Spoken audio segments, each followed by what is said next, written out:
목사님께서 마띠아 지파 대청교회 네. 분여회 2016년부터 22년 10월 말까지 거의 네. 6년을 생활하셨는데요. 네. 그러면 신천지에 입교하게 된 네. 배경을 먼저 말씀해 주시겠습니까? 네. 네, 저는 친정은 불교고요. 네, 시댁이 모두 기독교 신앙이라 결혼하면서부터 교회에 다니게 되었고, 네. 가족 모두 함께 동네에 있는 교회에 10년째 다녔어요. 그런데 아이들이 어리니까 주로 잠옷일이나 유아 예배를 많이 드려서 이제 공예배를 온전히 드리지는 못했었어요. 그 10년 동안 성경 공부를 제대로 좀 해보셨는지요? 성경 공부를 따로 해본 적은 없어요. 네. 그러다가 병원에서 신천지인을 만났다는데 그게 어떤 내용이죠? 그때 폐렴이 대전에 엄청 많이 퍼졌거든요. 그래서 그때 저희 막내도 2인실에 입원하게 되었고, 이제 이틀 후에 이제 7살짜리 여자아이도 이제 입원을 했는데, 그 아이 엄마가 신천지인이었나 봐요. 주일인데 그 아이 엄마는 이제 예배를 가야 한다고 저한테 자기 아이를 맡기고 예배를 가더라고요. 그 이후에 한 2달 후에 갑자기 이제 연락이 왔고 이제 연락을 주고 받다가 좋은 신발 가게가 있는데 이제 같이 따라가게 되면서 성경에 대해서 잘 아는지 물어보고 그래서 제가 잘 모른다 그러니까 같이 공부해 보지 않겠냐고 이제 물어보게 되면서 복음방이 이제 시작이 된 거였지요. 네. 교사, 인도자 섬김이가 이제 저희 집에 오게 되었고, 저는 또 교사로부터 듣는 이제 구약 이야기부터 너무 이제 흥미로워서 매번 그 시간을 기다리고 또 음식도 준비하고 막 너무 좋아했지요. 공부하는 기간이 적어도 얼마나 됐습니까? 집사님 집에서. 저희 집에서 2달 정도는 했어요. 그때 남편이나 교회 분들에게는 전혀 이야기하지 않았네요. 제가 남편한테 물어본 적은 있대요. 저는 기억이 안 나는데 제가 남편한테 성경 배워도 되냐고 그러니까 의심하지 않고 그냥 뭐 해도 돼라고 이제 얘기를 했다고 하더라고요. 그 다음에 이제 센터를 소개를 해주셨는데 센터에서 성경의 여기저기 말씀을 다 설명해주고 또 비유를 알아야 된다.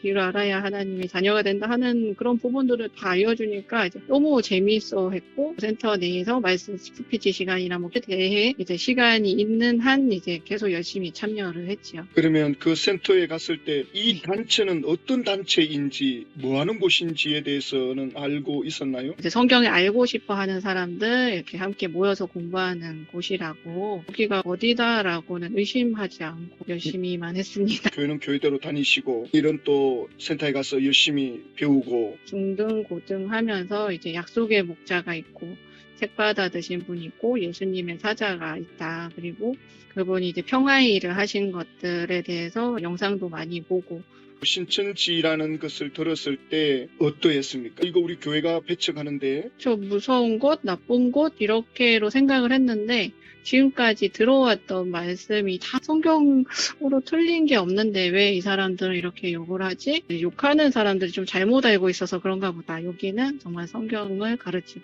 하나님 예수님 말씀을 올바로 가르치는 곳이다라는 것이 이제 더 생각이 강해서 다른 사람의 이제 무시를 했었어요. 남편이 모태신앙이고 교회를 열심히 다녔지만 자기는 항상 말씀을 모른다라고 얘기를 했었어요. 그래서 남편이 신천지에 와서 같이 신앙을 하면 나도 예배를 한 군데만 드릴 수 있고 또 전도 활동이나 교육 받는 것도 편하게 들을 수 있고 아이들도 예배 드릴 수 있게 되니까 우리 가족한테 다 좋지 않을까 생각해서 항상 남편을 전도해야겠다 생각을 했지요. 네. 신천지 모략 세미나에 함께 가기도 했고 그 세미나를 통해서 또 소개받은 위장교회에 함께 이제 예배를 한 2번 가보기도 했어요. 남편이 전혀 눈치를 못 채요? 네, 남편도 이제 전혀 눈치 못 채고 말씀에 대해서는 더 흥미는 느끼지는 않았었어요. 이상한 곳이다라고는 전혀 생각을 못 했지요. 그래서 남편에게 이제 통신신학을 권했었어요. 이제 제 부탁이니까 복음방 과정 정도 배우다가 회사가 너무 어려워지니까 이제 못 배우겠다고 한 거예요. 이제 코로나가 터지게 되면서 이제 전면 이제 예배가 금지가 됐잖아요. 그러다가 탈퇴 과정이 시작이 되나요?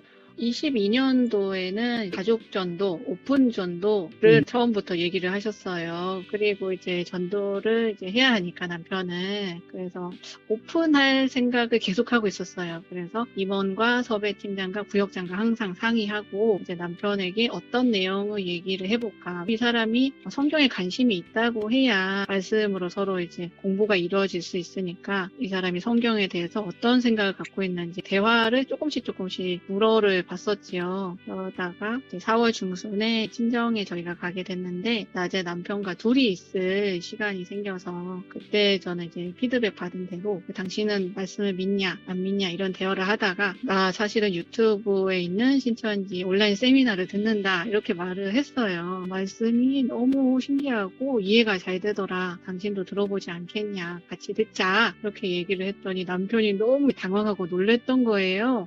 그래서 이제 저를 친정집에 데려다 주고 저녁도 안 먹고 나가서 새벽 1시에 들어와갖고 저를 차에 불러내서 지금까지 신천지에 대한 많은 영상을 봤고 신천지는 자신과 전혀 상관없는 곳인 줄 알았는데 제가 이 집단에 어떻게 그런 데 갈 수 있냐 생각이 있냐 이러면서 김강림 전도사님 영상을 이제 보여주게 됐어요. 신천지 이런 곳이라고 그랬는데 거기에 보통 이제 신천지 전도 방식에 대한 내용이 나왔었거든요. 근데 제가 이미 다 해본 일인 거니까 그리고 신천지 다니면서 계속 핍박 승리 교육으로 이제 미리 반증 교육도 받고 그랬기 때문에 전도 얘기하는데 뭐 별거 없네 라고 생각을 하고 귀담아 듣지는 않았었어요. 네. 그래서 친정에서 이제 돌아와서 남편은 계속 저한테 이제 신천지가 잘못됐다, 교리도 거짓이다, 하나님, 예수님 성경을 이용하는 곳이다 말하고 총회장은 사람인데 영생하냐 이런 여러 질문을 했어요. 그런데 저는 저대로 교육받은 게 있고 섭외부장과 통화를 하면서 이제 받은 피드백으로 남편 말을 이제 맞받아치니까 3시간 이상씩 계속 얘기를 해도 서로 대화가 안 되는 거예요. 계속 그런 생활을 하다가 남편이 이제 당신이 거기서 나오면 내가 뭐든지 다 할게 하면서 무릎까지 꿇으면서 이제 이장 상담 받자고 말했는데도 제가 난 당신을 사랑하지만 그거는 할 수 없다. 절대 할 수 없다. 이렇게 하니까 남편이 정말 싹 돌변하는 거예요. 그거를 이제 신천지에서는 영이 이제 마귀가 들어와서 눈빛이 변한다고 얘기를 하는데 정말 남편이 그 무섭게 이제 집에 와갖고 그때 시간이 새벽 1시였는데 자고 있는 아이들을 모두 이제 깨워갖고 엄마가 신천지 다닌다고 얘기를 하는 거예요. 그래서 신천지 영상을 보여주면서 북한의 그런 모습을 이제 보여주면서 엄마가 이런 사기 집단에 다닌다. 큰아이가 중3이었고 둘째는 중1이었고 그리고 막내는 이제 초등학교 2학년이었어요. 애들도 충격을 받았고 그리고 자꾸 분위기에 미안하고 이렇게 초등 1과를 보게 됐어요. 요한복음 1장 둘이서 이제 구원을 받을 수 없다 이런 두려움을 주니까 이제 또 안 받는다고 이제 했다가 이제 남편이 계속 제가 번복을 하니까 너무 화가 나갖고 네가 듣는다 하지 않았냐 왜 또 마음이 바뀌냐 그러면서 정말 그런 사람이 아닌데 식탁 의자를 집어 던지고 막 절 때리려고까지 했어요. 근데 저는 너무 무서워서 아무 말도 못하고 그냥 가만히만 있었거든요. 그러니까 남편은 저를 더 이제 의심하고 감시하게 됐고 아예 날짜를 이제 6월 둘째 주 토요일로 잡아버린 거죠. 이렇게 날짜 정했으니까 무조건 해. 그래서 이제 일주일을 앞둔 이제 상태에서도 계속 남편은 저를 생각 없는 사람으로 무시하고 핸드폰도 없이 또 개인의 자유도 없이 이렇게 지옥처럼 이제 지내니까 내가 이렇게 지내다가 이단 상담 받고 이제 영이 죽어서 지옥 영벌에 떨어지느니 지금 내가 죽으면은 난 하나님과 신천지를 부인한 자가 아니야. 영으로는 천국에 갈 거야. 그러면 나중에라도 아이들을 만날 수 있을 거야. 라고 이제 생각을 했어요. 그래서 이제 히브리서 11장, 이제 믿음장이라는 장을 읽고, 이제 내가 죽어야 되겠다라고 이제 자살을 이제 생각하게 됐어요. 네, 그래서 남편은 이제 거실에 있었는데, 이렇게 몰래 이제 화장실에 가서 이제 락스를 갖고 왔어요. 근데 락스가 이제 반병밖에는 없었거든요. 이제 옷을 다 갈아입고, 근데 난 이제 죽을 거니까 락스를 먹고, 이제 누워 있었지요. 금방 죽을 줄 알았는데, 속만 힘들고 근데 죽지가 않는 거예요. 제 생각과 다르게. 그래서 왜 안 죽지? 이제 누워있다가 1시간 후에 속이 너무 안 좋아서 제 싱크대에 달려나가서 이제 다 토했는데 검은색, 갈색 이런 색깔을 이제 제가 토하니까 남편은 이제 제가 뭐 초코우유를 잘못 먹고 저러나라고 이제 생각을 했다고 하더라고요. 막내 이제 학교 시간에 데리러 가야 되는데 그때 제가 못 나가겠는 거예요. 몸이 힘들어서. 그래서 남편 혼자 이제 가라. 저는 또 이제 남편 나가자마자 전화기가 없으니까 편의점으로 가갖고 전화를 좀 빌려갖고 이제 내가 약수를 마셨다라고 구역장에게 알렸어요. 남편 전화로 엄마 나 잘 지내. 그런데 너무 힘들어서 약수를 마셨어. 근데 안 죽네? 라고 이제 이런 얘기를 했거든요. 그랬더니 이제 친정엄마도 너무 놀라셔갖고 알았다 하면서 이제 전화를 끊으시고 이제 남편한테 문자로 빨리 처리를 좀 해라 해갖고 남편도 놀라고 그래서 바로 이제 119 이제 불러서 이제 병원에 응급실에 이제 실려가게 됐어요. 또 응급실에서는 어떻게 진행이 됐나요? 우선은 이제 병원들이 이제 자살 시도한 사람을 다 받지는 않고 특별히 또 지정된 병원이 있었나 봐요. 그래서 그 병원에서 응급실에 가서 내시경으로 한번 이제 위를 검사해보고 그래도 위가 그래도 많이 상하진 않았지만 치료를 금식하면서 좀 받아야 되겠다라고 이제 얘기를 했고 또한 정신과 치료도 좀 받아야 된다. 그래서 6일 동안 병실에 입원해 있었어요. 근데 남편이 이제 입원 준비를 하려고 집에 간 사이에 제가 옆에 이제 응급실 환자의 이제 보호자에게 잠깐 전화기를 또 양해를 구해서 빌려갖고 구역장에게 여기 어느 병원에 응급실에 왔다. 입원을 한다라고 이제 얘기를 했어요. 그래서 입원 사실을 알렸고 또 입원해 있는 동안에 저는 이제 금식을 계속 했지만은 남편은 그래도 계속 제게 이제 이단 상담 받아라. 뭐 전처럼 화를 내거나 하지는 않았지만은 자기 뜻을 이제 굽히지 않았고 그래서 계속 그런 얘기를 계속 들었어요. 그러면 난 퇴원해서 바로 듣겠다라고 이제 얘기를 했었어요. 네. 남편과 아이들을 두고 죽음을 선택한다는 것이 네. 도저히 납득하기가 어려운데 네. 두려워하지 않고 쉽게 그렇게 결정을 할 수 있었는지 너무나도 참 충격이 되네요. 그게 정말 신천지에 있는 게 다라고, 그게 전부라고 생각을 했어요. 제가 여기에 있어야지 남편도 아이들도 이렇게 하나님 나라 와서 이제 구원을 받을 수 있는 상황인데 육신이 중요하지 않았어요. 아니 내가 네, 세상을 떠나버리면 네. 남편과 아이들의 영혼을 어떻게 보장을 받는 거죠? 신천지에서는 신천지 신앙을 인정하다가 돌아가신 분들은 첫째 부활 때 다 만난다고 그랬거든요. 다 같이 내려온다 그랬거든요. 그러면 나는 지금 이렇게 육체를 뻗더라도 그때에 이렇게 내려올 수가 있어. 그러면 사람들을 통해서 함께 우리 가족들을 전도해서 우리 가족들이 오게 될 수 있을 거야. 정말 그런 단편적인 생각을 했었어요. 네. 남편과 아이들이 받을 그 상처는 정말 나중에 받을 영광과는 전혀 이제 비할 바가 안 된다라는 이제 그런 짧은 생각을 한 거지요. 죽은 자가 올라가 있다가 네. 언제 내려온다는 겁니까? 계시록 이제 20장 4절에 순교한 영들이 신일 합의를 한다고 그러잖아요. 그러면 거기에 순교자 14만 4천이 내려오잖아요. 그 말도 나중에는 바뀌었어요. 안에서 교리가. 순교자의 영이 꼭 14만 4천은 아니다. 그 이상이다라고 이제 얘기를 해갖고 이렇게 하나님 말씀을 지키다가 이제 죽은 거니까 그마도 순교자의 영인 거고 신천지 안에서 편찮으셔서 아니면 나이가 많으셔서 돌아가시는 분들 있잖아요. 그런 분들도 이제 그때에 같이 내려온다고. 네네. 그 내려오는 때가 언젠지는 모르는데 그 사이에 남편이나 아이들이 자라가지고 죽을 수도 또 있는데 네. 계시록 20장 4절은 전혀 근거가 되지 않는데 네. 순교자 영이 내려올 때 신일 합일이 되면 네. 같이 따라 내려오면 누구는 사람 몸에 들어가고 그게 있잖아요. 그리고 한 몸에 그 귀신 부대가 들어가는 이제 마태복음의 말씀이 있잖아요. 네. 그것처럼 몸이 하나지만 영은 여러 영이 들어올 수 있다.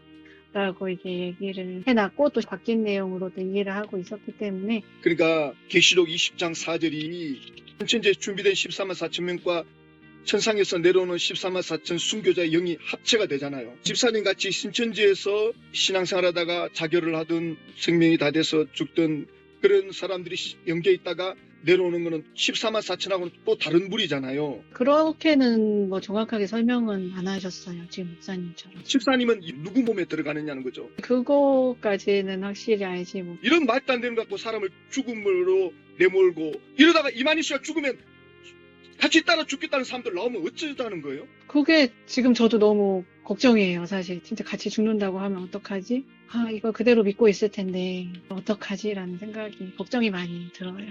집사님이 진지하게 그렇게 죽음을 선택할 네. 정도로 그냥 믿었던 거 아닙니까? 아니 내가 영이 내려오면 누구 몸에 들어가지? 영은 눈에 안 보이는 존재라고요. 네, 네. 그럼 어떻게 남편하고 아이들하고 살겠어요? 그럼 아이들이 그때는 아이인가? 그게 10년 후에 될지 20년 후에 될지 전혀 네, 보장이 안 돼 있는데 맞아요. 너무 위험한 해석인 거죠. 그리고 항상 또 금방 된다. 올해 된다. 곧 된다. 그때 전공 끝처럼. 완성된다. 항상 그렇게 2년 동안 얘기를 했으니까 작년에도 이제 10만 수료를 처음부터 말씀을 하셨거든요. 그러니까 아, 10만 수료하면 곧 완성되겠네. 이만희 씨가 죽고 네. 난 후에 한 사람이라도 신천지에서 자결하는 사람이 나오면 신천지 강사들은 모두가 다 책임을 져야 될 거예요. 전혀 신빙성이 없는 걸 가르쳐갖고 이 순진한 사람을 이렇게 죽음을 쉽게 선택하도록끔 내몰아치느냐고. 지금 집사님의 문제가 아니라 신천자는 네. 이런 성향을 가지고 있는 이들이 상당한 수가 될 수 있다고요. 그래서 하나님 일하다가 죽는 게 가장 큰 영광이라고 그렇게 얘기를 하기도 해요. 네. 그때 집사님이 잘못되었더라면 이건 신문에 날 일이었죠. 신천지에서도 한 5분이 죽었잖아요. 이제 핍박으로 죽으신 분들이 있는데 이해가 되는 거예요. 총회장도 그런 얘기 했었어요. 신천지에서 이렇게 핍박받다가 죽게 된 사람들이 5명이나 된다. 우리가 이 5명을 봐서라도 우리가 더 열심히 해야 되고 이 역사를 빨리 이뤄야 된다. 많이 했었는데 그 마음이 너무 이해가 되는 거예요. 그 죽기를 선택한 사람들의. 김 집사님, 네. 하나님의 일을 하다가 죽으면 네. 하나님께 영광이 된다라고 하는 말씀을 네. 오해하시면 안 됩니다. 네. 순교라고 하는 것은 하나님이 보내신 예수님에 대한 믿음을 지키다가 네. 타인에 의해서 목숨을 잃게 되는 것인데요. 신천지는 이 총회장을 위해서 죽는 것이잖아요. 네. 또 예수님을 위한다 하지만 예수님은 이 총회장님을 보낸 적도 없습니다. 아, 요한계시록 1장 17절에 보면 예수님이 나는 처음이요 마지막이다 네. 분명하게 말씀하셨습니다.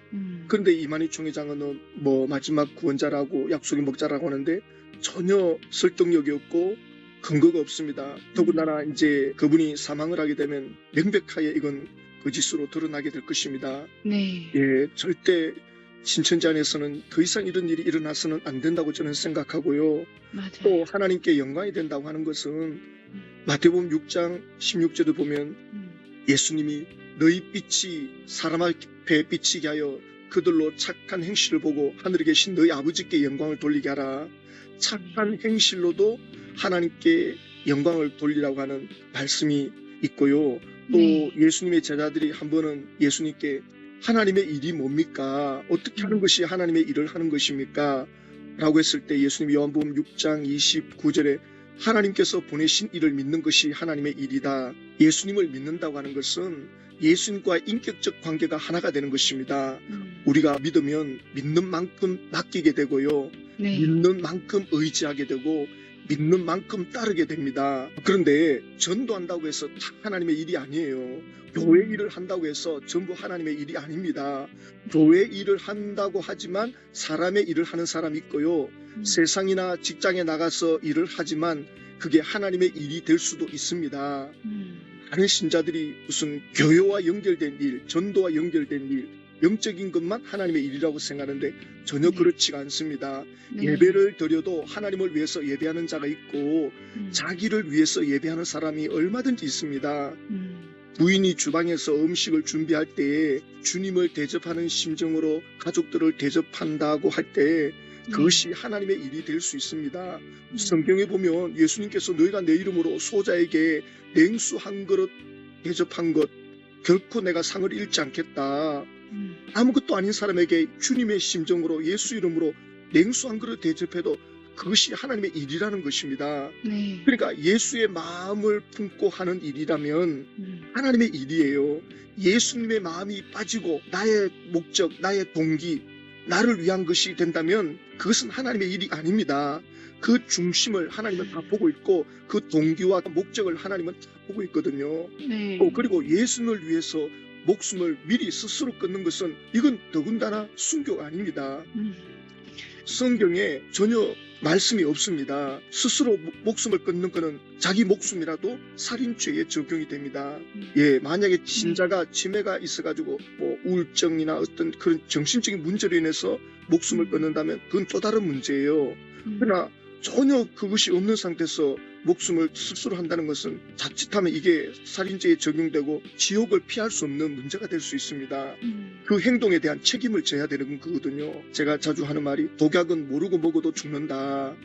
모르고 한 행동인데요. 모르고 한 행동이라도 책임을 져야 되는 거예요. 네. 그래서 죄는 몰라서 짓는 것이고 지옥도 몰라서 가는 겁니다. 우리의 모든 고통이나 불행은 다 무지에서 오는 것입니다. 그래서 예수님이 진리를 알지니 진리가 너희를 자유케 하리라 그렇게 말씀했거든요. 네. 그래서 중요한 결정일수록 명백한 진리 위에서 네. 선택을 해야 됩니다. 앞으로 이 일이 신천지 안에서도 더 많이 일어날 수 있는 여지를 보면서 정말 순교에 대해서 하나님의 일에 대해서 하나님의 영광이라고 하는 것에 대해서 오해를 하면 안 되겠구나 이런 생각을 하게 됩니다. 맞아요. 이제 그 신천지에서는 네, 총회장에게 예수님의 영이 오셨고 예수님의 보낸 사자라고 그러게. 하니까 그를 이제 믿는 것이 하나님의 일을 믿는 것이라고 인용을 많이 하거든요. 네, 그죠. 총회장의 말이 곧 법이고 진리인 거예요. 그래서 전도를 해라, 명명을 해라. 그러니까. 네, 그런 부분을 이제 하나님의 일이라 생각하고 정말 가정도 학업도 모두 내팽개치고 올인을 하는 건데 그런 부분을 이제 못하게 하니까 나는 하나님의 일을 못하는 거다라고 생각을 하게 되고 그렇죠. 그리고 또 집화장도 교육에서도